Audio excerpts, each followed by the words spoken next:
नमस्ते दोस्तों, आज इस वीडियो में हम बात करेंगे जीएसटी कानून के एक बहुत ही दिलचस्प प्रावधान की, सेक्शन 166 ऑफ जीएसटी एक्ट की।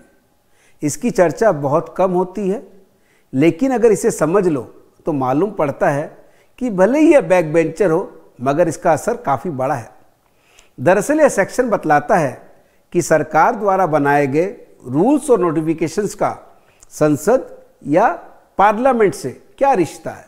तो आइए जानते हैं सेक्शन 166 को। सेक्शन 166 कहता है कि सरकार या बोर्ड यानी central board of excise and customs द्वारा बनाए गए हर रूल्स, रेगुलेशंस या नोटिफिकेशन को संसद के दोनों सदनों के सामने रखा जाना चाहिए। यह प्रोसेस कुल 30 डेज का होता है, जो एक ही सेशन या अलग अलग सेशन में पूरा किया जा सकता है।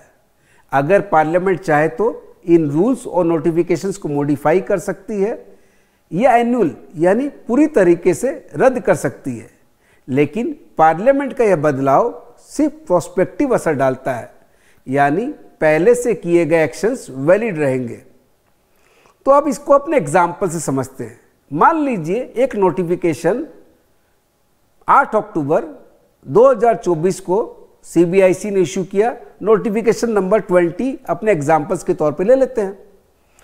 अब ये मानते हैं कि उस समय पार्लियामेंट तो चल नहीं रहा था, तो ये नोटिफिकेशन विंटर सेशन जो कि 25 नवंबर से 20 दिसंबर तक चला था और बजट सेशन 31 जनवरी से 3 फरवरी तक चला था, दोनों में रखा गया हो ताकि रिक्वायरमेंट पूरी हो सके। 25 नवंबर से 20 दिसंबर के बीच में तकरीबन 26 दिन होते हैं और 31 जनवरी से 4 दिन और चला होगा।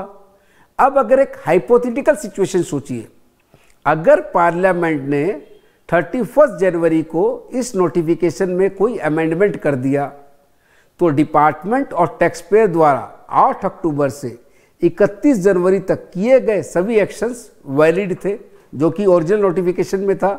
लेकिन जो अमेंडमेंट हुआ उसका एक असर 31 जनवरी से आगे ही होगा। यही है सेक्शन 166 का प्रिंसिपल। अब एक इंटरेस्टिंग फैक्ट बतलाता हूं। नोटिफिकेशन 20 में कोई सेविंग क्लॉज नहीं था।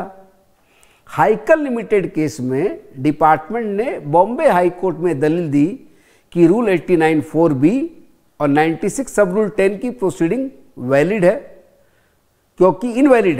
क्योंकि 8 अक्टूबर 2024 का जो नोटिफिकेशन है 20 नंबर, जिससे कि ये रूल्स हटे, वे पार्लियामेंट में लेड और अप्रूवल होने तक इफेक्टिव नहीं हो सकते थे। यानी डिपार्टमेंट का कहना था कि नोटिफिकेशन तभी वैलिड होगा जब पार्लियामेंट उसे फॉर्मली अप्रूव कर दे। लेकिन बॉम्बे हाई कोर्ट ने डिपार्टमेंट की इस दलील को रिजेक्ट कर दिया। कोर्ट ने कहा नोटिफिकेशन बनते ही इफेक्टिव हो जाता है, पार्लियामेंट अप्रूवल का कोई प्री कंडीशन नहीं है। सेक्शन 166 में जो देयर आफ्टर शब्द है वह साफ तौर पे बतलाता है कि नोटिफिकेशन पहले से ही वैलिड होता है और पार्लियामेंट का एक्शन सिर्फ आगे से असर डालता है। कोर्ट ने सुप्रीम कोर्ट के एल्टस साइकिल और विनीत अग्रवाल के जजमेंट्स का भी सहारा लिया और कहा कि लेइंग रिक्वायरमेंट सिर्फ डायरेक्टरी है, मैंडेटरी नहीं है। इसलिए नोटिफिकेशन नंबर 20 8 अक्टूबर 2024 से ही इफेक्टिव था और चूंकि नोटिफिकेशन में कोई भी सेविंग क्लॉज नहीं था, इसलिए रूल 89 सब रूल 4(b) और रूल 90 सब रूल 10 96(10) हटने के बाद भी उन पर आधारित सभी पेंडिंग सोकोज नोटिस और ऑर्डर अपने आप लैप्स हो गए। तो दोस्तों, आज हमने इस वीडियो में सीखा कि सेक्शन 166 सिर्फ पार्लियामेंट ओवरसाइट का प्रावधान नहीं है। नोटिफिकेशन बनते ही इफेक्टिव हो जाते हैं।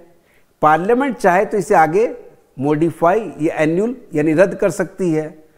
साथ ही साथ कोर्ट ने स्पष्ट कर दिया कि सेक्शन 166 का सहारा लेकर रूल्स ओमिशन के बाद पेंडिंग केसेस को बचाया नहीं जा सकता है। ऐसे ही आसान और प्रैक्टिकली यूजफुल जीएसटी कंसेप्ट को समझने के लिए आप हमारे चैनल को सब्सक्राइब करें और बेल आइकन दबाएं। धन्यवाद। राकेश, এটা কি আছে না একটু